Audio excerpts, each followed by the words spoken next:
हा रडू रडू नको, मी सांगणार गोष्ट तुला, सांगणार आहे. हा सांगणार आहे, नवीन गोष्ट सांगणार आज. विक्रांत, थोडा वेळ आहे का तुझ्याकडे? आत्या अगं हिला ताप आहे का बघ ना जरा. अरे हो का? हो पाहते. 1-2 मिनिटं जरा साक्षीशी बोलून घेशील का? अगं पण आत्या मला आत्ता मीटिंगला जायचंय. काय बोलायचं होतं? अरे फक्त 5च मिनिटं लागतील. म्हणजे साक्षी आपल्या हॉस्पिटलमध्ये नवीन आहे, त्यामुळे आपल्याला थोडं तिला समजून घ्यावं लागेल. आत्ता आधी आपण ईशाला किती ताप आहे ते पाहूया आणि मग मी लगेच मीटिंगला जाऊन येतो. अर्ध्या तासात मीटिंग संपेल, मग बोलतो मी. अरे ठीक आहे, मी पाहते ना ईशाला. किंचित कणकण आहे रे. मी औषध देते, झोपेल ती शांतपणे. आणि फक्त 5च मिनिटं बोलायचे साक्षीला. तू तिच्याशी बोल आणि मग मीटिंगला जा. ओके? बोल साक्षी. सर, मला काय वाटतं की मला हॉस्पिटलमध्ये जो प्रोफाईल देण्यात आला आहे, आय मीन टू से की माझी जी पोझिशन आहे, माझी जी पोस्ट आहे, त्याचा इथे कोणी आदर ठेवतच नाही. इनफॅक्ट ती सारिका सुद्धा माझ्याशी कुठल्याही कामाची अपेक्षा ठेवते, जे की मला मुळीच पटत नाही सर. फॉर एक्झाम्पल लाईक हां, माझ्या फर्स्ट डेला म्हणजे हॉस्पिटलमध्ये माझा पहिला दिवस होता, तेव्हा कोणीतरी पेशंट होते. सो सारिकाचं असं म्हणणं होतं की मी जाऊन त्या पेशंटला भेटावं, त्यांच्याशी बोलावं. पण सर, मी का उगाच त्यांना भेटू ना? सो असे काही इश्यूज आहेत. हे बघ साक्षी, तू पोस्टच्या आदराविषयी जे बोलतेस ना, मला असं वाटतं की तो आदर तुम्हाला मिळवावा लागतो, कमवावा लागतो. You need to earn that respect. Okay? म्हणजे एखाद्या पोस्टला आदर आहे म्हणून त्या माणसालाही तो मिळेल असं काही नसतं. उलट मला तर वाटतं की त्या पोस्टला जो माणूस ती पोस्ट सांभाळतोय त्याच्यामुळे आदर मिळतो. You are right sir, I agree with you. पण सर, याआधी जी कोणी होती तिने जे केलं ते मी लगेच कशी करू शकेन? विक्रांत, शी इज राईट. तू तिचं म्हणणं काय तेही जरा समजून घे ना. आत्या, आपल्या प्रोफेशनमध्ये स्वतःला झोकून देऊन काम करावं लागतं, हे तर पटतंय ना तुला? मग त्यामध्ये हा माझा प्रोफाईल आहे, माझं एवढंच काम आहे असं म्हणून चालेल का? आणि याआधी इथे कोण होती, तिने काय केलं ते सोड. तुला रिस्पेक्ट हवा आहे ना, मग त्यासाठी आपलं ठरलेलं काम त्यापेक्षा इतर 4 गोष्टीही पाहाव्या लागतात, ॲडिशनल एनर्जी द्यावी लागते. एनिवे, मी नंतर बोलेन. आता तू ईशाला बघ, मी लगेच जाऊन येतो. आणि ही मीटिंग ऑलरेडी बऱ्याचदा पोस्टपोन केली, सो आत्ता नाही पोस्टपोन करता येणार. मी आलोच. ओके.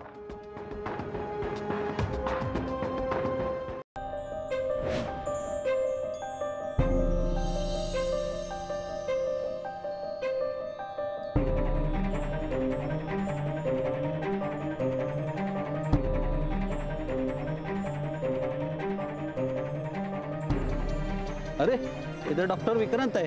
कोण? अरे इकडे त्यांचं हॉस्पिटल आहे.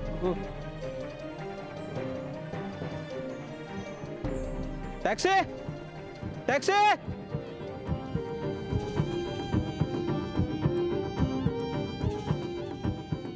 सर कुठं तुम्ही? हो विक्रांत सर. उचला उचला उचला उचला भाऊ.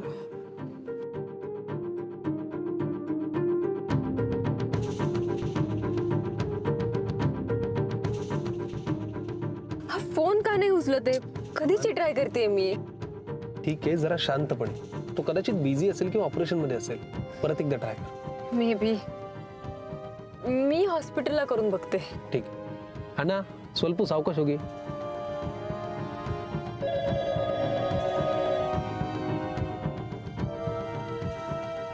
Hello, Sakshi here. Sakshi, doctor Vikrant आहेत का तिथे? कोण बोलतंय? आणि तुम्ही अपॉइंटमेंट घेतली का? मी मानसी बोलतेय. कोण मानसी? मी आधी तिथे काम करायचे. अच्छा, okay okay okay okay. Vikrant sir नाहीये तिथे. कुठे गेलेत? It's not my job to ask him. आणि विक्रांत सर कुठे गेलेत, केव्हा येणार आहेत ते मला माहीत नाही. ओके. बरं, मग डॉक्टर विकास किंवा सारिका कोणी आहे तिथे? हे बघा, मला इथे ऑलरेडी इन्क्वायरीजसाठी आणि अपॉइंटमेंटसाठी भरपूर फोन येतात. सो मी माझा फोन असा जास्त वेळ बिझी नाही ठेवू शकत. आणि तुम्हाला विक्रांत सरांचीच एवढी इन्फॉर्मेशन हवी असेल सो बेटर तुम्ही त्यांच्या घरी फोन करा. ओके.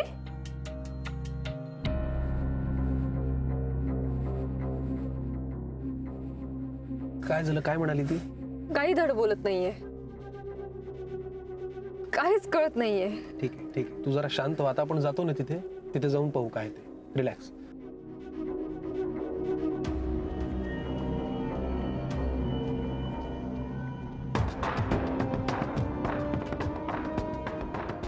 अरे डॉक्टर विक्रांत, डॉक्टर नाईकांना अटेंड करायला सांगा, क्विक. यांच्या घरच्यांना कळवलंय का? नाही सर, अजून तरी आलेलं नाहीये कोणी, पण ॲक्सिडेंटची केस आहे, पोलीस येतील. पोलिसांची वाट बघत बसू नका, मी यांना पर्सनली ओळखतो. हे डॉक्टर विक्रांत आहेत. रिसेप्शनमधनं यांचा नंबर घ्या आणि पेपर्स रेडी करा. Come on, move. Okay sir. How dare they do that to me. हे बघा, हे असं चिडून काहीच होणार नाहीये. प्लीज शांत व्हा. शांत हो मी? इतका अपमान झालाय माझा. तुळवी घरातला प्रत्येक माणूस स्वतःला काय समजतो ना मला खरंच कळत नाही. माझ्या हक्काची मुलगी न्यायला त्यांनी नकार दिला. तुमची मुलगी तुम्हाला मिळणार, डोंट वरी. मिळायलाच हवी. आतापर्यंत मी म्हणत होते की मला माझ्या हक्काची मुलगी हवी आहे, मला डिवोर्स नकोय, पण आता नाही. आता मी ठरवलंय, तळवी घरातल्या प्रत्येक माणसाला रस्त्यावर आणल्याशिवाय ना मी शांत बसणार नाही. पदोपदी अपमान केलाय त्यांनी माझा, मी सहन करणार नाही. हे बघा, तुम्ही रागाच्या भरात गोष्टी मिक्सअप करताय. नाही हो, या अपमानाचा बदला ना मी घेणारच. बाप जन्मात कोणी मला एवढं बोललं नाहीये जेवढं त्या घरातला प्रत्येक माणूस मला बोललाय.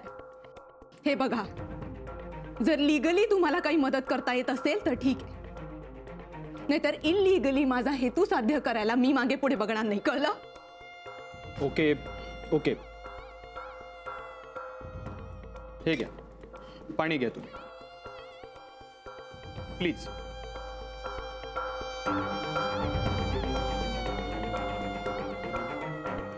आता मला सांगा, तुम्हाला नक्की काय हवं? नाही म्हणजे आपण त्यावर विचार करू, काहीतरी मार्ग काढू.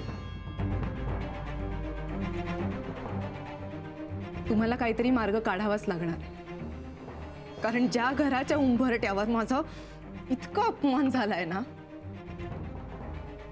त्याच घरात मला मानाने आणि सन्मानाने परत जायचंय. आणि ह्याच्यात तुम्हाला काही करता येत नसेल तर ठीक आहे, मी माझा मार्ग शोधून काढेन.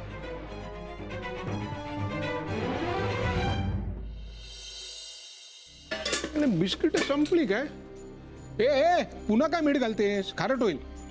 अगं बाई, आधी घातलंय का मी? लक्ष कुठे आहे तुझं? बरोबर म्हणा, डोक्यात तुझ्या वेगवेगळ्या शंकांच्या रेसिपी चालू असतील, कसं लक्ष लागणार? होय हो, मी म्हणजे मला खरंच भीती वाटते हो. असं वाटतं की बघताय ना तुम्ही, घरात रोज काहीतरी कारण काढून भांडण चाललंय. असं वाटतं रोज नवीन संकट येणार, रोज नवीन भांडण होणार. ऐक ऐक ऐक ऐक, तुला भीती वाटते, यात नवीन काही नाहीये.